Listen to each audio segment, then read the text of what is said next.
which is not going to be moderated by me, but instead by Selma Sehovic. She's from the Friedrich Ebert Stiftung, the regional office for Southeastern Europe, and it's seated in Bosnia. She will talk about regional experience from the Western Balkans.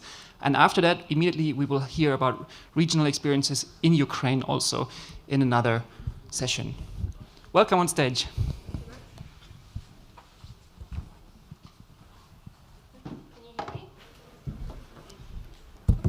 Can you hear me? Good.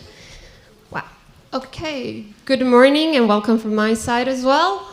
Definitely on behalf of the organizers, good to see so many of you. Personally, I'm more on a side, what in the world was I thinking when I signed up for this? But I am very pleased to see this much interest in the Western Balkan region, which compared to the regions we heard about yesterday, is definitely small in size. But when it comes to challenges, we are there with you, the rest of you. To your great luck, I'd say, I won't be talking by myself about this topic. Today with me are my colleagues, Damir Miljevic, energy transition expert and energy economist from Bosnia, and Aleksandra Mirkovic, international cooperation coordinator within the trade union Nezavicnost from Serbia. They will share with you more on the regional experiences and their participation at the Initiative for Cold Region in Transition program. So to start, I will please ask you to join me on the stage. And for the rest of you, you can save your applauses after we are done. Right, please.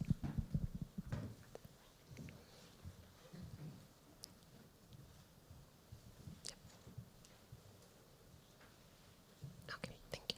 So to put a bit of a context on the initiative, it was launched in December 2020 by the EU Commission and 6 international partners with the aim to create an open platform for stakeholders to engage in the transition or to make transition just and to help identified coal regions to move from coal to renewable energy sources. The initiative builds on its twin sister, the EU Initiative for Cold Regions in Transition, and if I were to be poetic or speak into concepts and terms of the overall just transition concept, this was, one could say that this was a way for the EU not to leave the Western Balkans behind.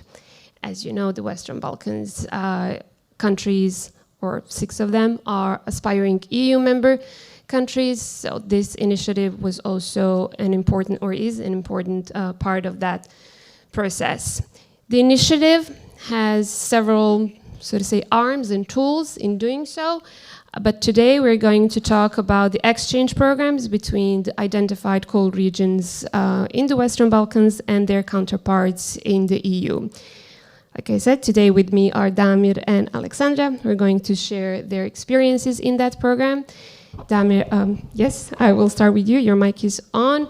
And if you don't mind, please just telling us more on this exchange part on the program. Some facts and figures. How many regions are we looking into it? How many people participated?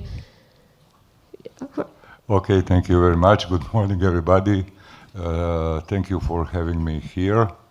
I will just want to say something about Western Balkan. Western Balkan, we calculated 6 countries, but total population is only 18 million.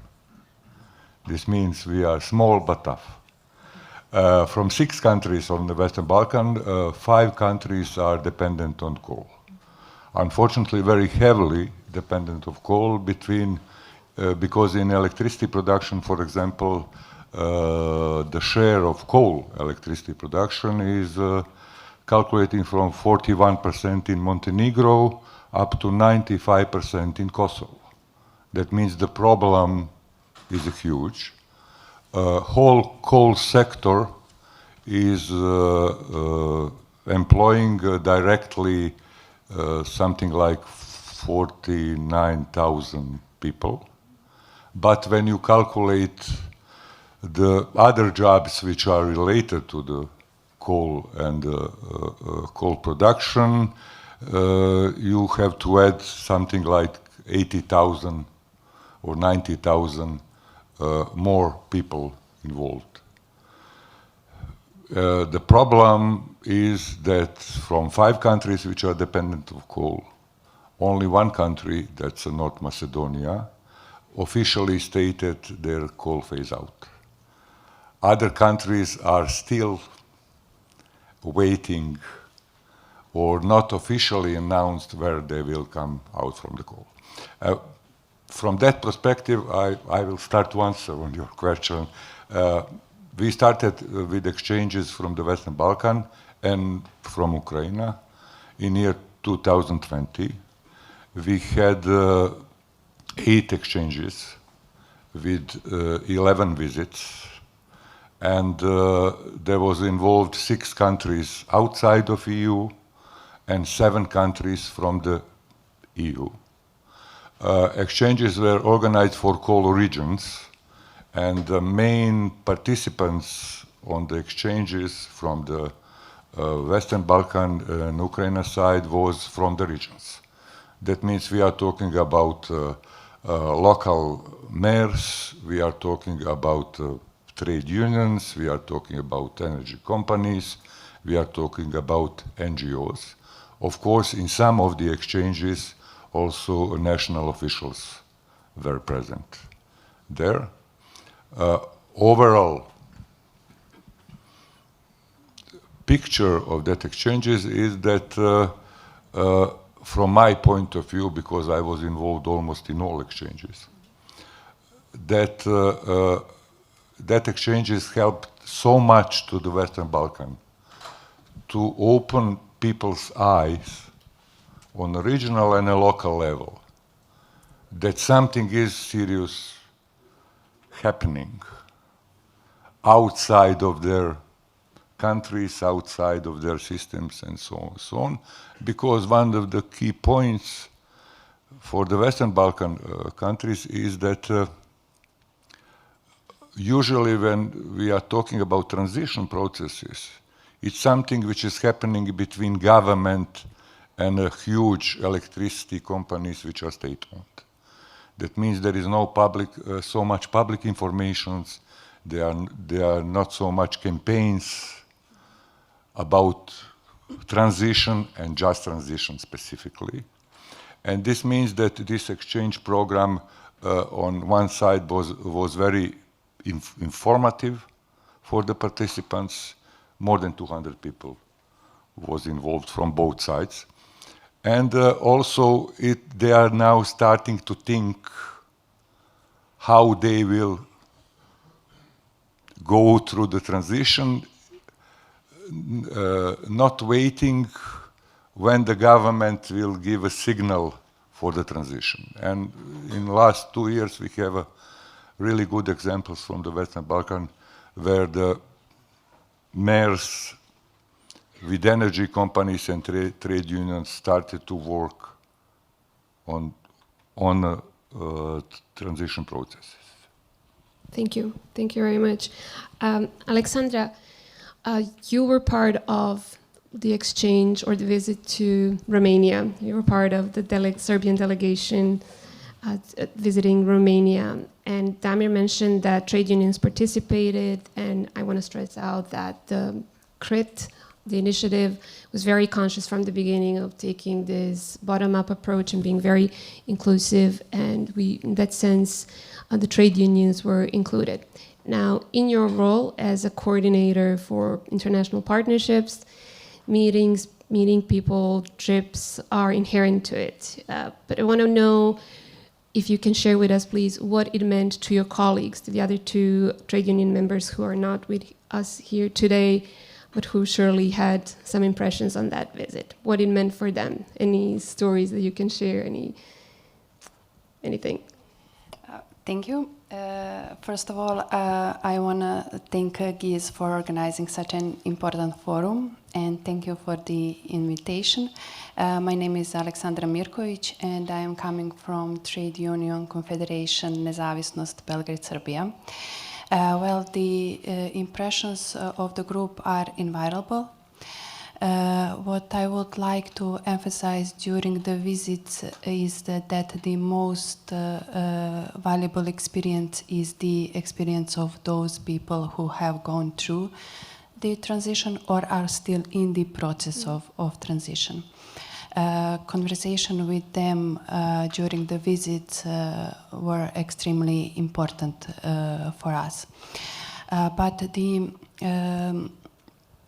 exchanges, we was in Romania and also in Slovenia.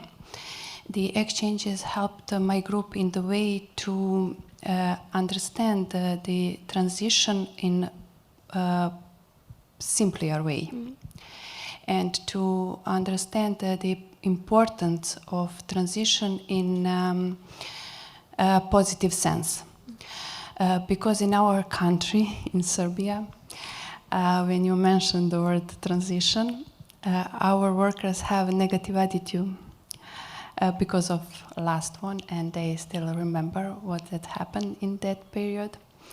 And like I said, it's helped to understand in the positive sense, because if they mentioned word transition, the first association for them is that they will lose their jobs.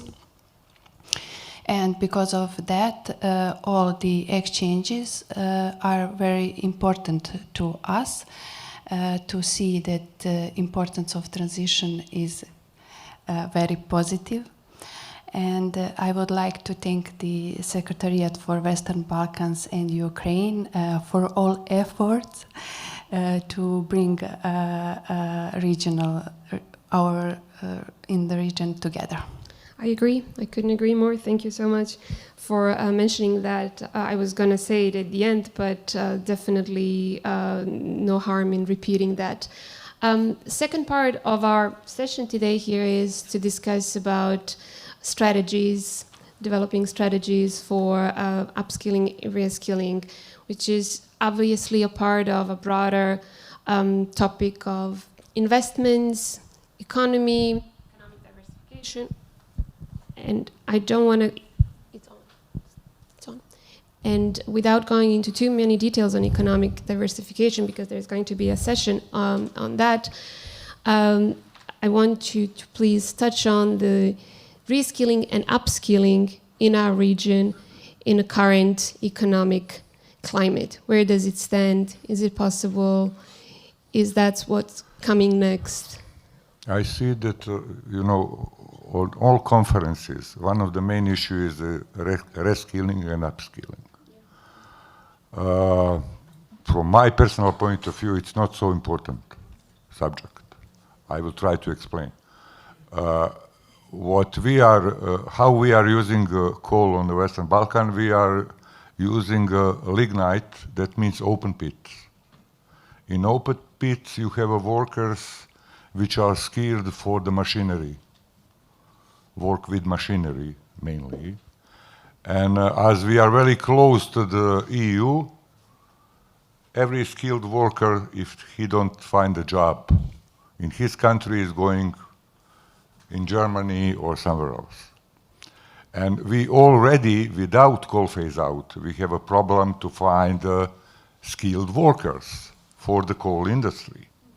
That's one problem. The second problem is that the many of that workers are average age between 45 and 55 years, the old. That means very soon they will have conditions to go in a pension. And then in that sense, upskilling and reskilling is not the main subject. What could be a main subject and what is going on in the region is that in some countries they are giving opportunity to that kind of the workers to upskill if they want. That means if you are a miner and working in the underground mine, you could be reskilled or upskilled to become electrician, to become a technician for the solar panels or for the wind farms and that kind of a thing. What I think is more important is reskilling and upskilling young people which are living in that coal areas and coal regions, which unfortunately don't have a job. We have coal regions where, for example, in Kosovo, where the unemployment rate is 40%. That means the main subject, if you want that region to stay alive, is you have to reskill and upskill young people. And also to start with some kind of the economic development.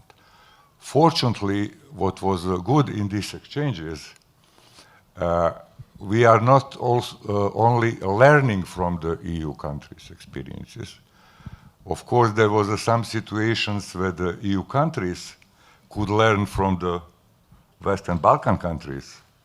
Especially we have one case in Bosnia where the one small municipality, Živinice, is very successful in economic diversification. And now, after 10 years of economic diversification, their coal mine, which is employing something like 800 people, is not important anymore in the structure of the economy, because now they have 5 industrial zones, 28,000 employees, and they are begging for new workers to come to work in the municipality. And I think that from my point of view, the real subject is economic diversification of the coal regions, especially on the Western Balkan, because young generations have to find a job, and maybe some of the miners which are not so old, which will not go in a pension, maybe they will need to be reskilled and upskilled.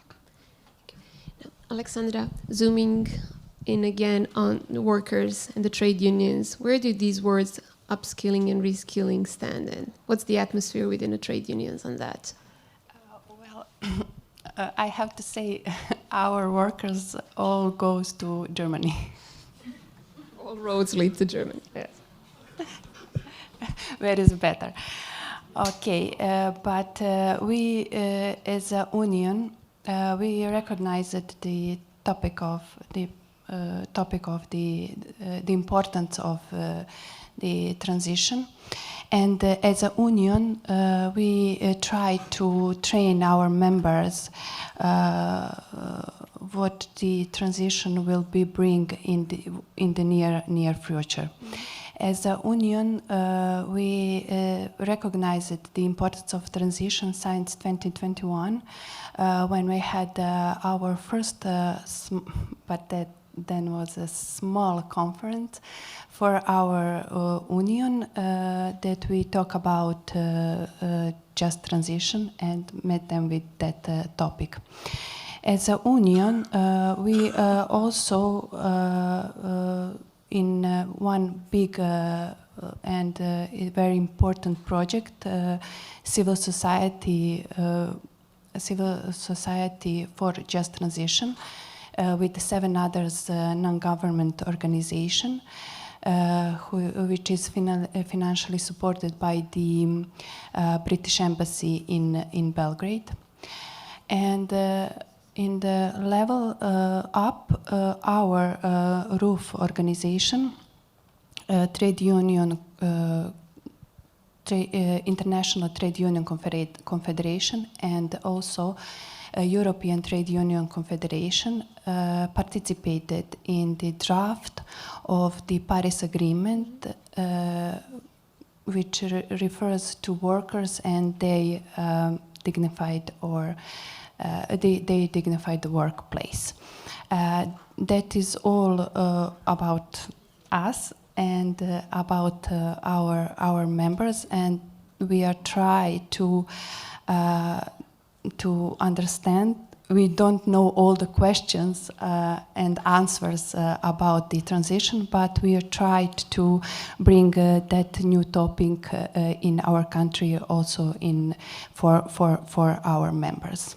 Right. Like Max said yesterday, education is the key, right? But just to clarify, these projects that you mentioned are run by international community mostly. Am I right? Yes, International I'm donors. sorry, I forgot to tell that we are also following the program of the ILO, International Labour Organization, and I'm sorry for that. That's a huge, and they have a huge and big program for a just transition. Okay. Good. Now, because the initiative is trying to help the coal regions move away from coal to renewables, and you touched a bit on this in sense of economic development. Can you please share some of the region's potential for renewables? To make sure that not everything is gloomy about our region. Okay, now I'm promoting transition on the Western Balkan. When we are talking about resources, fortunately, Western Balkan is a region which could 100% lay on renewables. And except Kosovo. Kosovo has a big problem because they don't have enough territory at the end of the story that they could put so much solars, and they don't have nice wind or rivers and so on. But when you take the whole region, very easy, we could become 100% renewable. But there are few problems in that. One problem is, of course, that, which I mentioned at the beginning, is that governments are not so keen to give up from coal, because, a lot of people are working. There are a lot of municipalities which are dependent. For example, municipality Obilić in Kosovo, 75% of the territory of the municipality is covered with the coal mines. And if you switch the coal mine, the municipality will die. And from that political perspective is very hard, to say we will give up from coal. What is happening now is that in the most of the countries, governments are pushing for the renewables. But then we have another problems. That means now we are in situation that you have big state-owned companies which are not so profitable. And governments saw them as transition leaders. Who will do renewables? They will do renewables. But they don't have capacities, financial capacities, technical capacities, knowledge to do that fast. At the same time, they are not allowing private sector to go deeply in the system, because then monopoly is jeopardized. And that's that kind of situation which we have. And what is from my point of view very important, and what we are trying to do through the initiative, is also to push renewable sources development from the bottom. That means citizens' energy. Let's go. Don't wait what the big electricity company will decide. Will they put PV somewhere or not? Let's try to do that from the bottom. And that battle is going on, and in that battle is a very important that education is the most important. Communication is very important. And from my point of view, this kind of exchanges are very important in all aspects of the transition. Not just a just transition, not just energy transition, not just economic development of the region, but they are very important because people that get feelings what's going on. and experiences which they get. Maybe sometimes are the bad experiences more valuable than the good experiences, because you could not use a model from the Germany and put in Bosnia.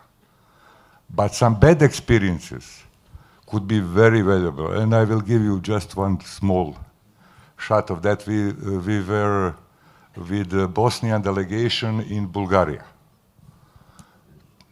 talking about just transition and so on. And our hosts were complaining that they have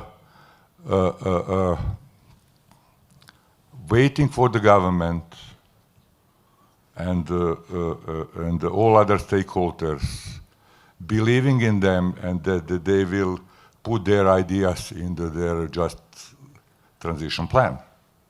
And at the end of the story, they were not, their ideas and projects and plans were not in that territorial just transition plan, and they started to complain. And they said to the Bosnian side, we don't know in which phase you are, but you have to start to take care from the beginning, because at the end of the story, you could get in a problem. And what was happening, in Bosnia, there is no even talk about territorial just transition planning. We have only some roadmap for that. But mayor of Kakanj, which is heavily dependent coal municipality, when he came back, he took a phone and started to call everybody, government, canton, energy company, and said, I would like to be involved from the beginning in the process, because my citizens will be jeopardized. And of course, his position will be jeopardized. That means sometimes some bad experiences could be very valuable for the other regions, and I think that this kind of exchanges is very important for sharing experiences and finding a way how you could go through transition in your coal region. Thank you. Yes, before I go back to you, Aleksandra, I want to comment on something. You mentioned communication being very important. The initiative had a strong communication from the beginning, and including newsletters to communicate all of these exchanges and the other parts of the program. And as you can imagine, being launched in 2020 and spent most of the time operating during COVID, communication was the key, and obviously successful, because once the exchanges actually started, they were very well covered and accepted. Another topic you mentioned, Damir, is that experience from, or the reaction from Kakanj mayor, and I want to also comment on that participation was voluntary, and a lot of people joined, right, and obviously acted from early on. Now, going back to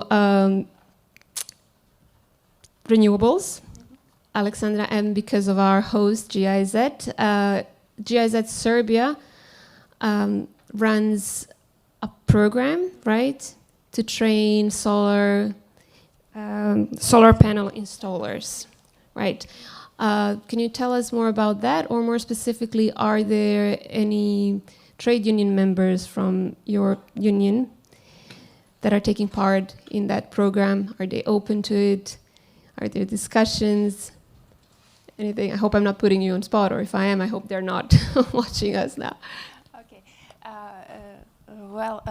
That is a new program in Serbia from GIZ, and I heard about that, but unfortunately there is from trade union for now in that training there is a none.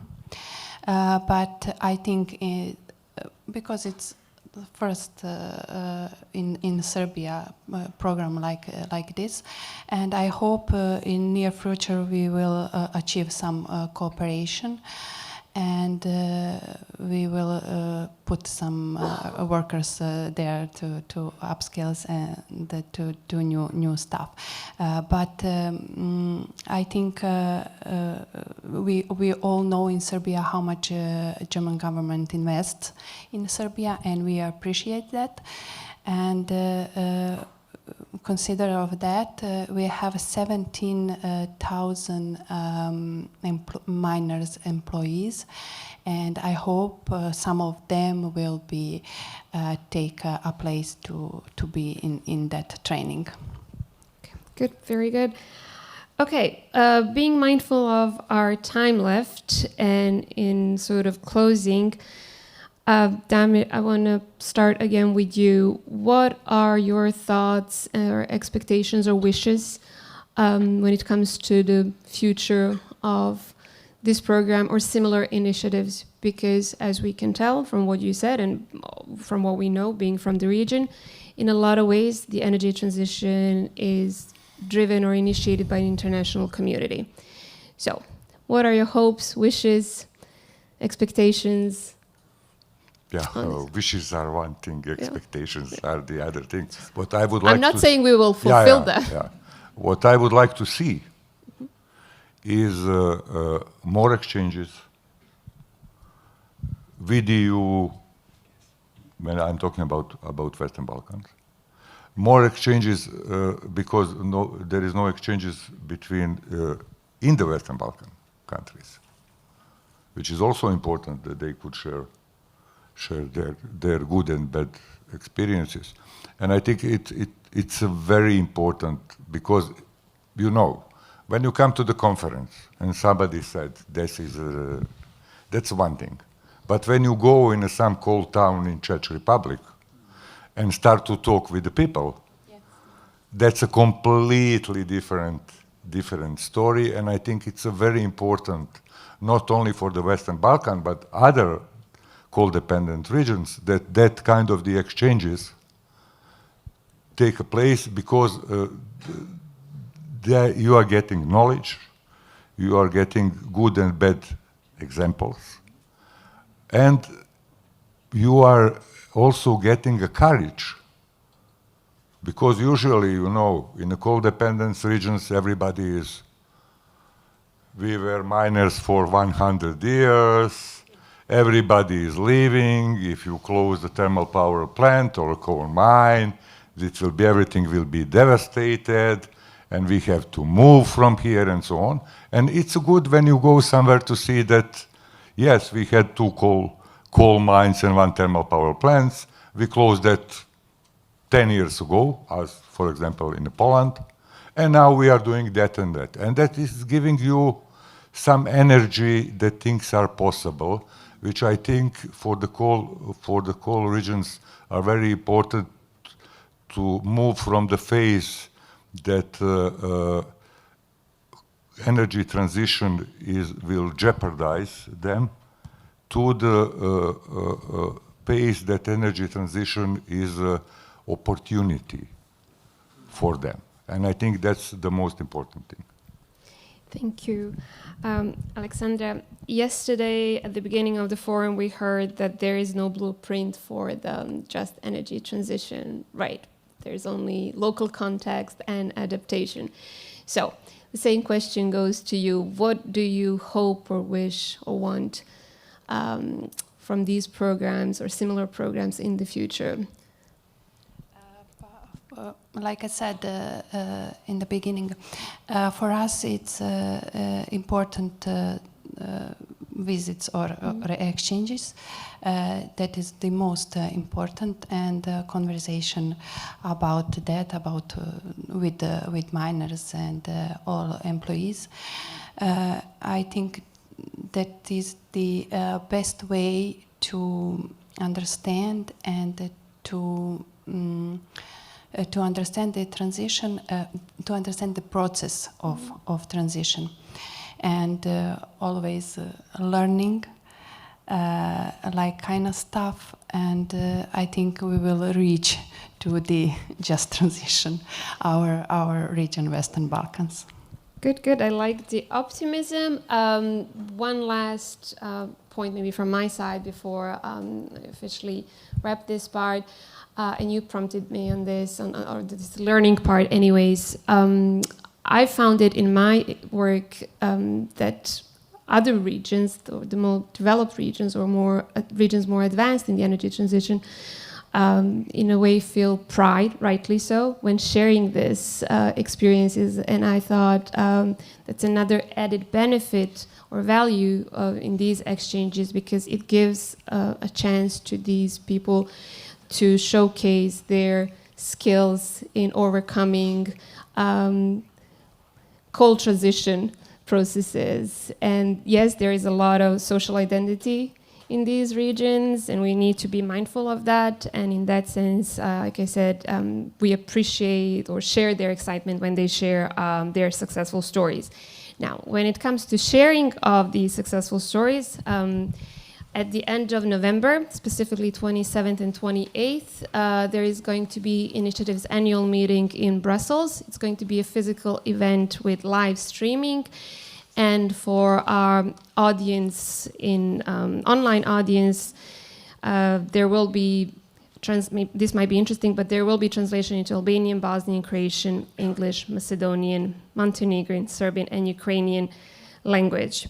Again, very inclusive approach, and we hope to see many of you there or online. Registrations are open. You can find the link on the initiative website. And like I said, we will continue sharing our experiences, positive, negative, including wishes and plans. Until then, once again, to the organizers, thank you for having us. To CRIT, our partners, thank you for your determination to include us in this international forum and in all the other programs and activities. Thank you.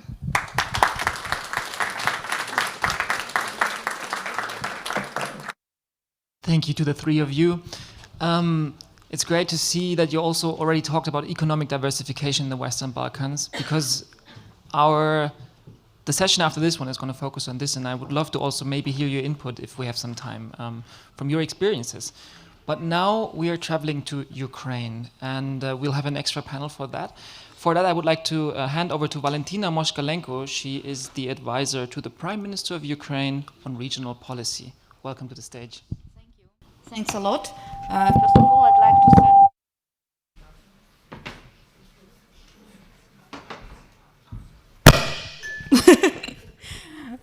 Thanks a lot. First of all, I'd like to thank you for this invitation, for this interesting and exciting forum and your presentations yesterday. I'm Valentina Moskalenko. I'm a regional policy advisor to the Prime Minister of Ukraine, and one of my main scope of work is just transition in Ukraine. I'd like to invite our dear panelists on this stage. First of all, it's Viktorya Gryb. Viktorya is a People's Deputy of Ukraine. She's our good friend in implementation of just transition activities, and she's the head of Deputies Group for Just Transition for Ukraine. Viktorya will talk about Ukrainian needs for recovery and continuation of just transition activities. Our second panelist is Stepan Kuibida, is a head of Department of Economic Policy of Liv Regional State Administration.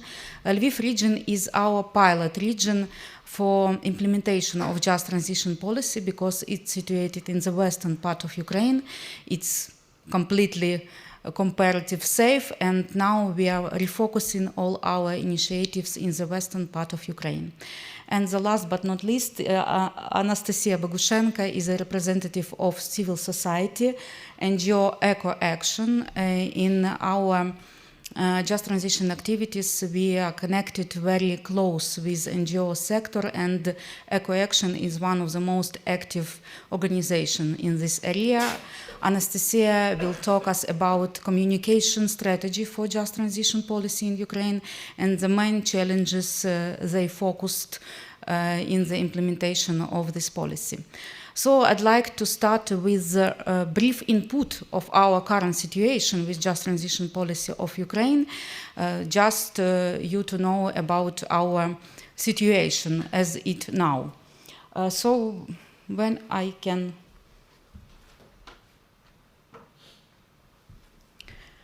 Okay, as you know, now we are in the war situation with Russian Federation. If we talk about war's impact of Russian military aggression, last year near half of our energy capacity was damaged or destroyed by Russian missiles and drones attack. We don't know about their plans this year or next year, but now we have this situation. If you talk about war's impact on coal sector, now 1/4 of our coal mining state-owned enterprises are occupied by Russian Federation. So we have a reduction of coal production near 35%. On this slide, you see very bright examples of Russian terrorism with energy sector. For example, Toretsk power plant is situated in Donetsk region, very close to war zone, and it was attacked by Russian missiles attack several times last year. And another very big problem, it's environmental risk connected with flooding mines in Lugansk region. We can't even assess now the damage, and we understand that it will be the biggest challenge after the occupation of Lugansk Oblast. You see on this picture the consequences of flooding mines in Lugansk region. Because of war, now last year we have reduction of electricity production by 30%. Near 19 of wind energy capacity and 75 of thermal power generation capacity was damaged or destroyed by a Russian missiles attack. On this picture you see Burstin power plant. It's situated very far from war zone in Ivano-Frankivsk region. It's 1,000 kilometers from war zone, and it was nearly destroyed by Russian attacks last year. It was attacked several times. But just transition, it's not only about infrastructure, coal infrastructure or energy infrastructure, it's about a human capital. We understand that the main challenge will be connected with human capital and how to return all these people from Donetsk and Lugansk region, from damaged regions, how to return them home. Now, near 70% of residents of Donetsk and Lugansk regions moved or were evacuated from these regions. On this picture, you see the most popular evacuation train from Pokrovsk to Dnipro, and this train evacuated thousands of people from Donetsk and Lugansk region to the western regions of Ukraine or abroad. We should think how to return these people after the war ends, what kind of jobs they want. We should create for them very comfortable conditions. So from our side, it will be the most difficult challenge and the biggest problem to implement all just transition initiatives. But we decided to continue. Just transition have to be continued in Ukraine, and we are doing a lot, and we are doing the best we can in such terrible conditions. First of all, we revise our energy strategy till 2015, taking into account several scenarios regarding end of the war, regarding the occupation of territory, even the pace of GDP growth. We understand the situation and forecast all scenarios. If we talk about coal plants, in this strategy, Ministry of Energy of Ukraine approved some coal plants for our economy, and till 2035 we should make coal phase out and stop using coal for thermal power plant generation. In general, general consumption of coal and other solid fossil fuels in 2050 will be 4 times less than compared to now. If we talk about regional dimension for just transition, near 80% of coal communities are occupied by Russian Federation now or are situated in a war zone. So we need, first of all, to recover them after the occupation.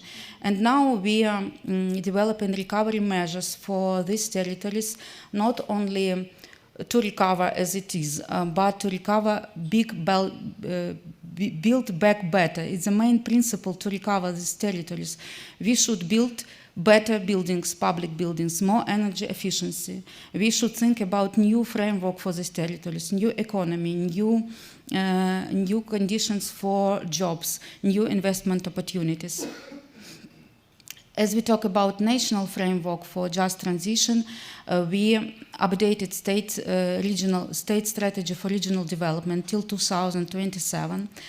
Now we included to the strategy functional types of territories. For example, our coal territories will be recovery territories or territories for economic diversification. Now we are revising also state program for just transition of coal regions of Ukraine. We developed this program before the war, but now we understand that we should revise it and take into account all these new challenges and conditions in the eastern part of Ukraine. And of course, Just Transition Fund. In this part, I'd like to thank GIZ project support of structural changes in Ukrainian coal regions. Thankful for GIZ, we are thinking about creation of Just Transition Fund because we need to create a long-term financial tool for our coal communities to develop and implement Just Transition project. I hope this fund will start next year, and it will be a very good instrument for coal communities to develop their just transition plans and other just transition projects. And the last one is a regional framework, but it It's a regional and local vision for just transition policy in Ukraine. First of all, as I mentioned, our pilot region is a Lviv region. Is Lviv region because it has the most favorable conditions now to realize all our initiatives in just transition. Lviv region has their own regional strategy and is developing a just transition plan, which will be more detailed at the local level, especially in Chervonograd micro-region. And this just transition plan will include very concrete just transition projects in such areas as diversification of local economy, environmental protection, human capital, and repurposing of mined assets. This plan will be presented next year and will be the first pilot just transition plan at the regional and local level in our country, and I hope that this experience will be shared on other communities, especially in the eastern part of Ukraine. So it's a little input about our current situation. We continue all our initiatives. We intensify them on the territories we can do it and refocus them from implementation to planning to assessing of damage and so on. So it was a brief input, and now I'd like to give the floors to our first panelist. It's Viktorya Gryb. Viktorya will talk about our emergency needs for coal regions in just transition, and maybe what kind of activities of international organization now should be done to support these regions. Please, Viktorya. Thank you very much. This one is better. Thank you very much, Valentina. Dear ladies and gentlemen, it's a great honor for me to be here today. Valentina mentioned about our priorities. Our first priority to end the war with the occupying of our territories. When we are talking about just transition, we need to think about not only reality, but about our future as well. And unfortunately, what we can see today, that the world is going crazy. We are at the edge of the Third World War. And for us, for all human beings, it can be the end of the world if we won't stop this evil. We need all to think about that. Recently, I've read the America Strategic Posture, in which they are saying that if the war will go on in Ukraine, in Middle East now, most likely in 2027, it will be the start of the Third World War. And what then we will be doing? We need to be prepared for that. We need really to do everything possible to stop that evil. Ukraine is an independent country. And we had assurances from Russia, from the United States, British government, and other countries that if we would get out of our nuclear weapon, we will be okay because we'll have guarantees. And now one of the guarantors, what he did, he attacked Ukraine. And actually it started in 2014. And in 2022, it's full-scale aggression. Millions of our people died. Millions. And we are talking not about men and women, but about children as well.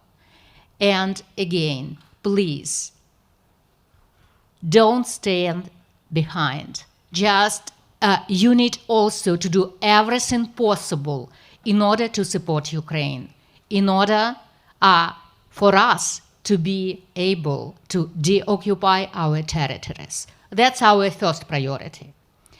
When we're talking about this new world, this new dangerous world, we need to think how to prevent again all these dangerous things. Have you heard about CBRN? Do you know what it is? It is chemical, biological, radionuclear threat. And if we are talking about possible nuclear war, and it can be possible, unfortunately, we need to think about how to prevent that, how to be prepared, how to deter and defeat. And when we're talking about just transition, maybe when the first panel discussed reskilling and upskilling, we need to think to what? Reskilling and upskilling. It's very important for us to understand. And I think our planet is very small, by the way. Yeah? Even though we think it's big, no, it's not. So we need to find the ways how to do that together. What will be really our goals in the near future? Long future as well, but also what we must do in today in order to prevent that. And I think for us, for Ukraine, what is dangerous now, that when we're talking about closing of coal mines, we need to think, by the way, not only us Ukrainians, but I think the rest of the world as well, how to do that correctly. Because our coal mines, which are under occupation now, they're not functioning, but they are not closed as well. And that flooding which we have now in Donetsk and Lugansk Oblast is dangerous not only for Ukraine, it's dangerous for the whole world. Because we don't have fences downstairs, yeah? I mean, under the ground. We can build a lot of walls, big walls, on the ground, but not under the ground. And that flooding can really change the climate even more than we predict what's going on now. And when we are discussing all these climate change issues, we need to consider also the war issues now.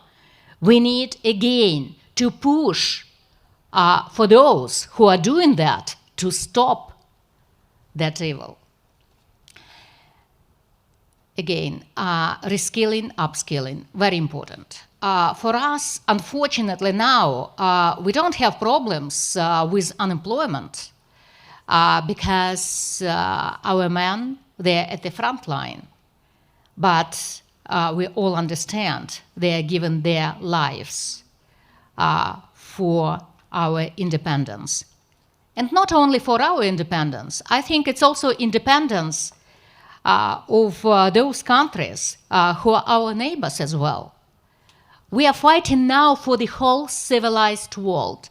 That's why we do need your help. We do need your assistance. And thank you very much again for providing that assistance to us, because without the help from civilized world, we wouldn't be able to resist. But we are resisting now, and I hope that, again, this strategy will end as soon as possible. When we're talking about more concrete things about just transition, what is needed now? I think cooperation between national governments, local governments, also enterprises, and of course, public is crucial. Without that, unfortunately, we won't be able to succeed. We need to understand, and Valentina, she provided a great overview of our new strategy, it's an energy strategy, but at the same time, we need also consider now all those risks which we have.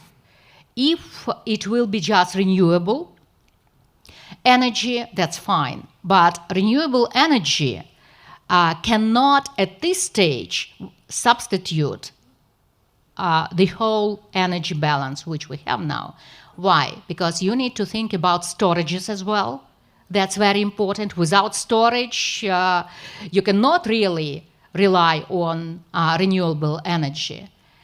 In our country, for example, at this stage, 30% of share in the energy balance, that's thermal power, which is working on the coal. And if we're talking about nuclear power, which is more than 50% now in our balance, we need to think about risks as well. Because if we are talking about wars and that potential war, Third World War, then we need to think how to make it less risky. Because for such countries as Russia, now they are trying to speculate on this nuclear war. And by the way, just a few days ago, we had explosions in our region, Khmelnytsk, which is the nuclear power station region. So it was very close to the nuclear power plant.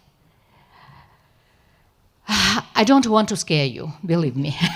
What I want, I want just to get your attention to those problems, because it's not only our war, it's the war of the whole world. And I think what we need to do again, first, we need to stop wars everywhere, not only in Ukraine, but also in Middle East, because what's going on over there, it's also terrible. We need to start cooperating at the national levels, but also at the national level between local governments, between civil society, between workers. That's what is really important. And I think in this case, we'll find really much better scenarios which we have now. Because everybody will understand that they're in the same boat. And everybody, I hope, will provide their input. Thank you very much. Thank you.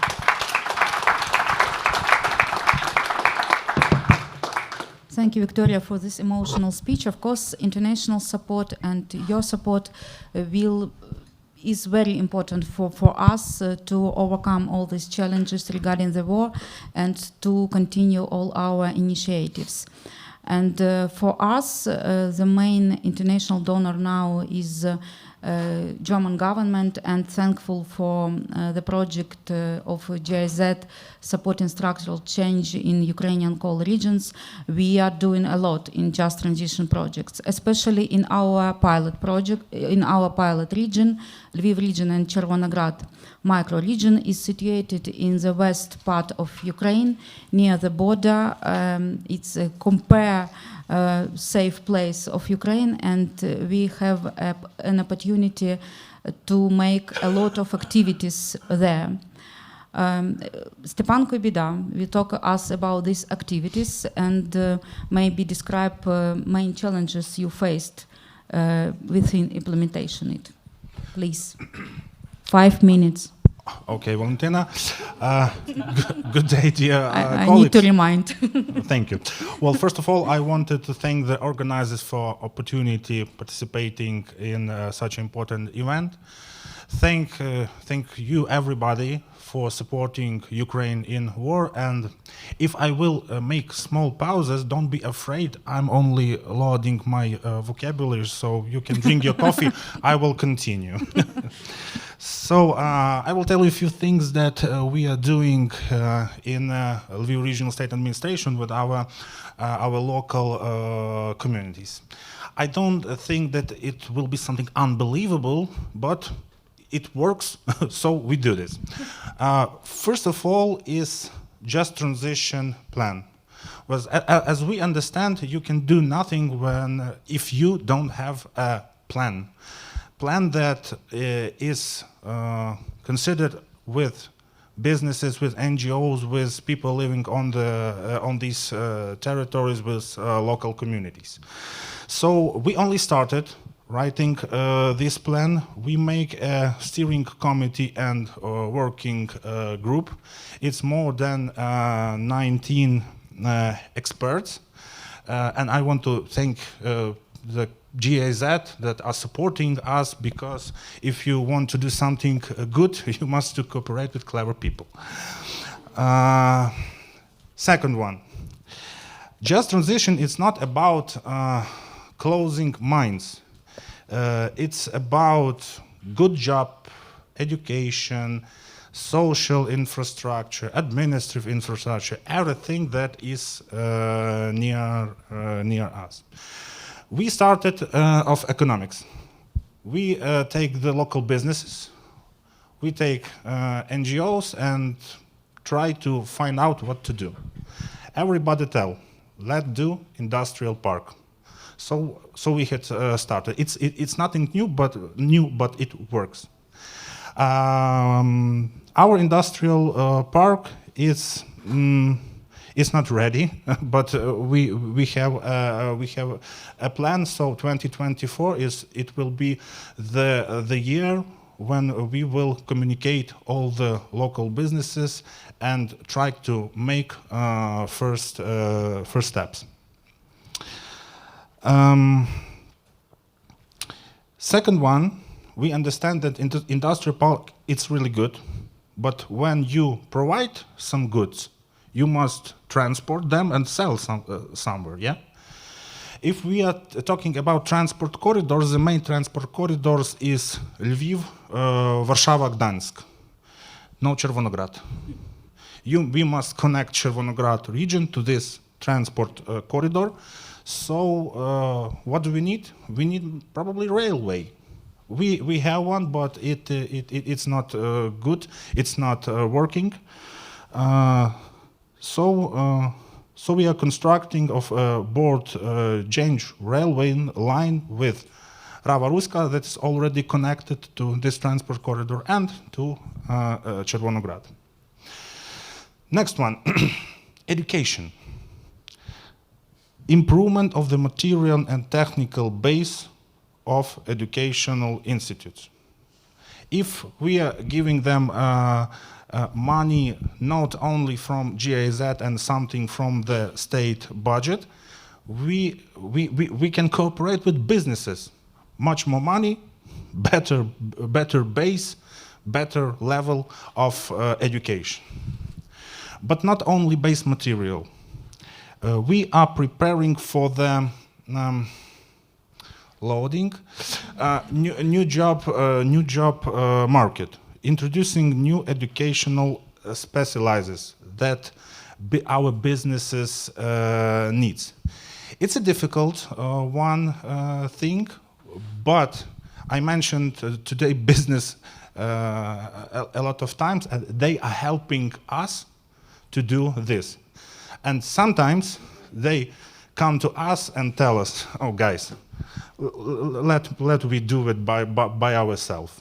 And we are only watching how they do, their best. Second one is work with government. It's a difficult one thing, but now it's much more easier because we have, as I said, good partners in GIZ, and we are finding some new loading again. Approaches. And the last one thing I want to say that local communities, when local communities understand what we are doing and we are doing all these things together, they are moving much more faster. Maybe that's all. 5 minutes? Yeah. Yeah, thank you, Stepan.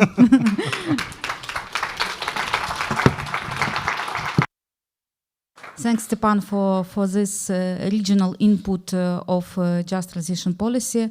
As we mentioned, yes, we have a lot of activities there, and labor market research is, I think, is the most interesting and the most global research for labor market of Western region, and we are waiting for this research to understand what kind of jobs, what kind of education we need in this region. We've never done it before, and for us it's something new, and it's very interesting to see it.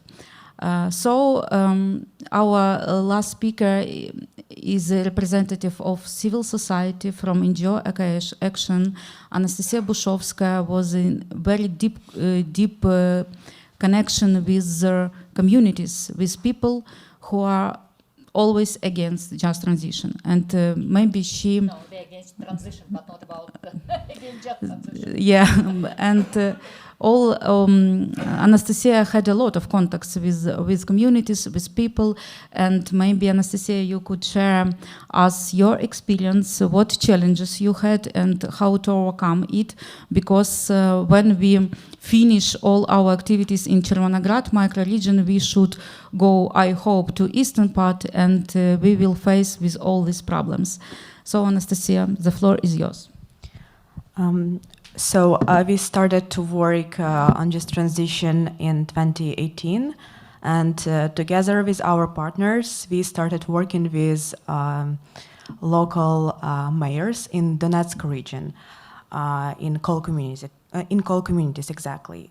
So mayors turned out to be quite open to the idea of just transition.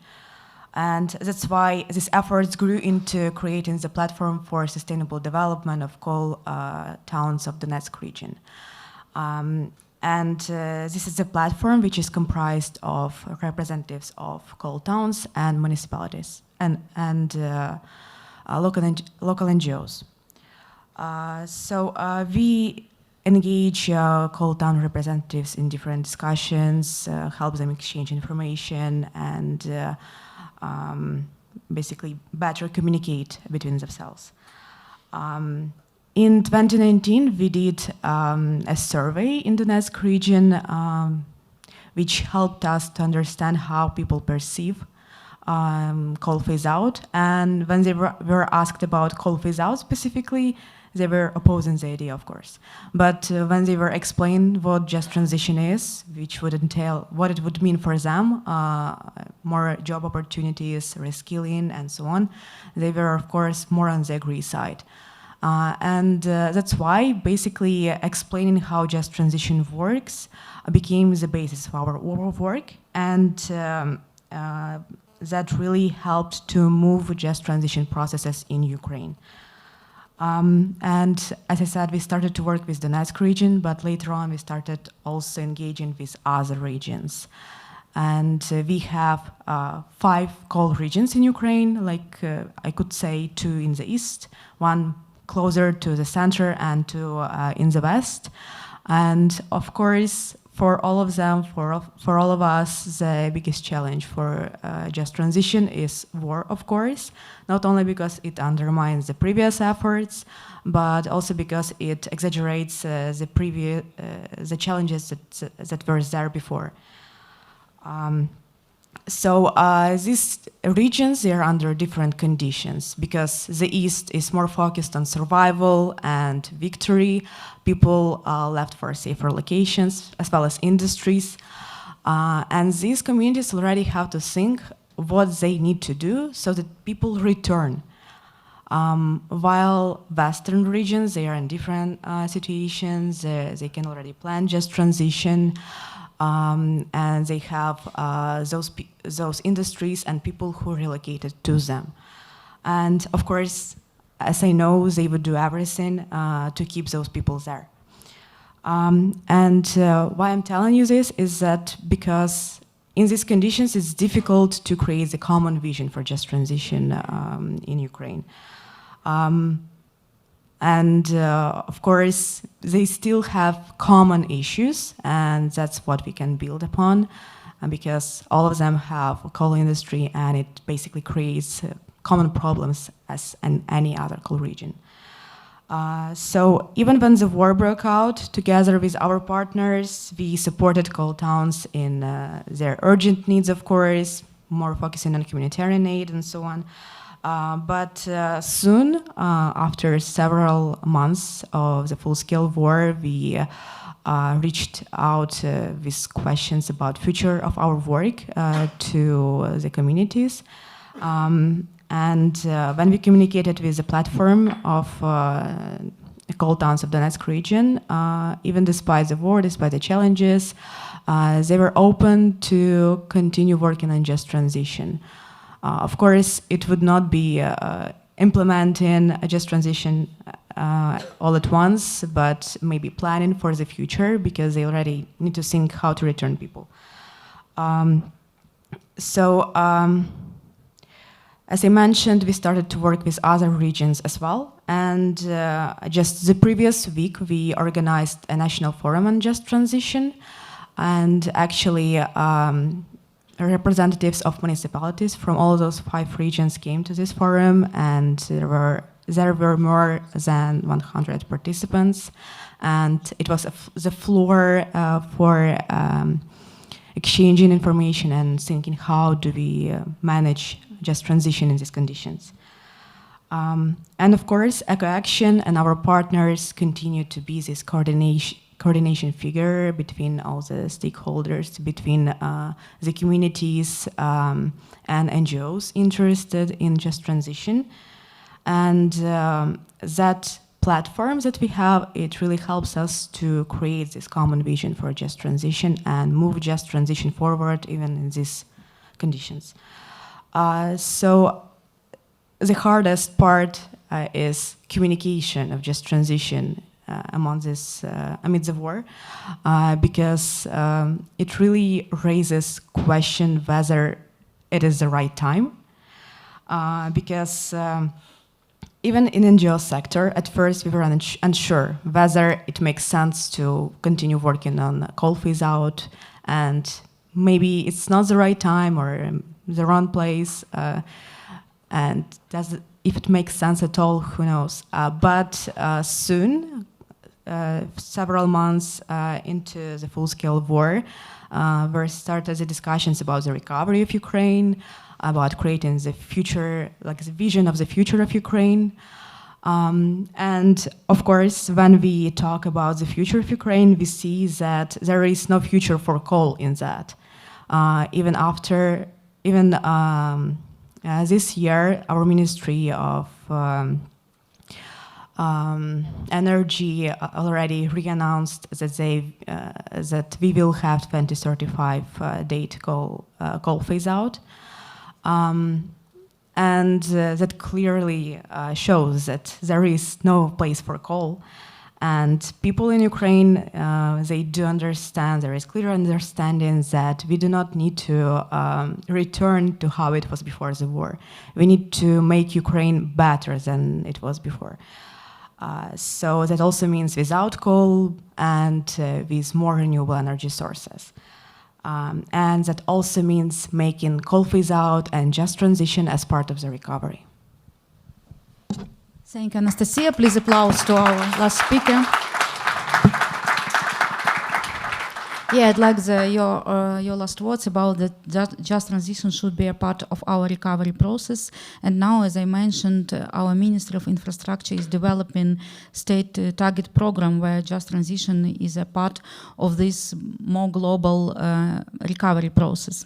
And my last very short question to all our panelists, because we can't compete with coffee break, we understand it. Please, Viktorya, Stepan, and Anastasiia, I just want you to imagine that the war ends, and what's the first, maybe next year, what's the first steps, what's the first tools, approaches we should implement in our deoccupied regions for implementation just transition initiatives, our first steps after the war ends? I think we need to start acting earlier. Even before the war ends. What we can suggest, I think it's very important for local governments to have their own lobby and association. We discussed that with our partners, with GIZ, we discussed that with local communities, and they all agree. In order to proceed and show that one voice, they need to be united, and such association can really lobby the interests of the coal mining communities. What is also very important, to establish the fund which will provide finance for this Build Back Better. And again, we can do that even now, we can start doing that now. That fund, we hope, will be filled with money from international assistance as well, because, yeah, we do need assistance now. But local communities, they will need to compete for that money. It's not just to get money. It's about knowing how to you are going to use that money effectively. That's two things which I think we need to do, start doing now. Thank you.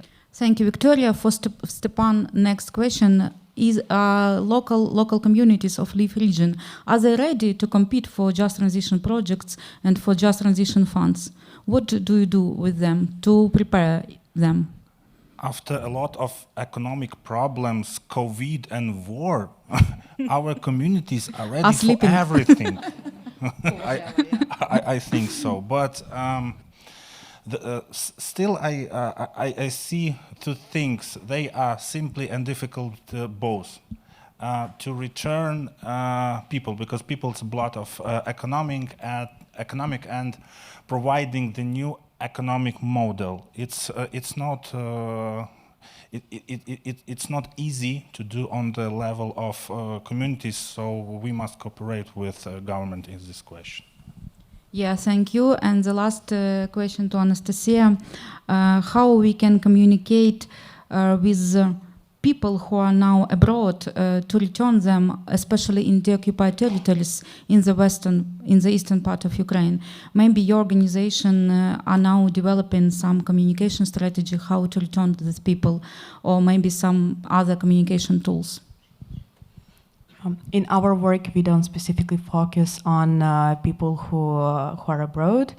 But I do actually want to return to the idea which Viktorya mentioned, that we already have to start planning just transition, even for those territories who are occupied now, because municipality workers who are there, they went to other territories, to other regions, and they are actually eager to work on developing kind of the plan of what they will do, how they will see the region after it's deoccupied.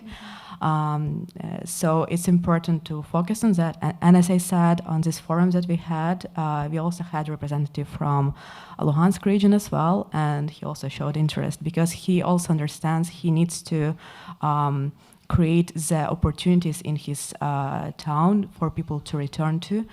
And of course, there is a lot of unknown factors. You don't know which specific situation is there, and of course, we don't know what are the exact effects of the coal mines being flooded and so on.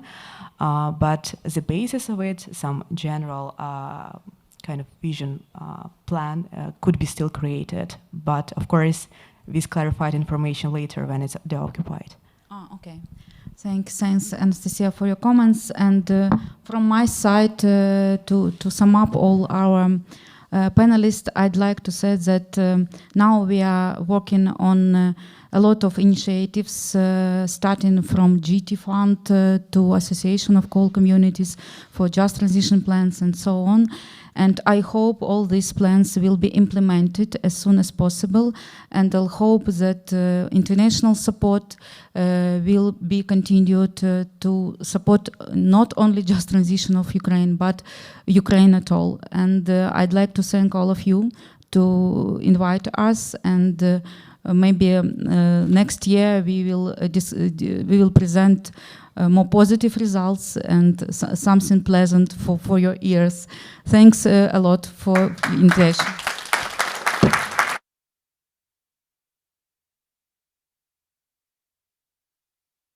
I really want to thank you for coming here, because I can't stress this enough, what an honor it is that you took this long journey to travel here in what must have been, or what are, very, very difficult times for you.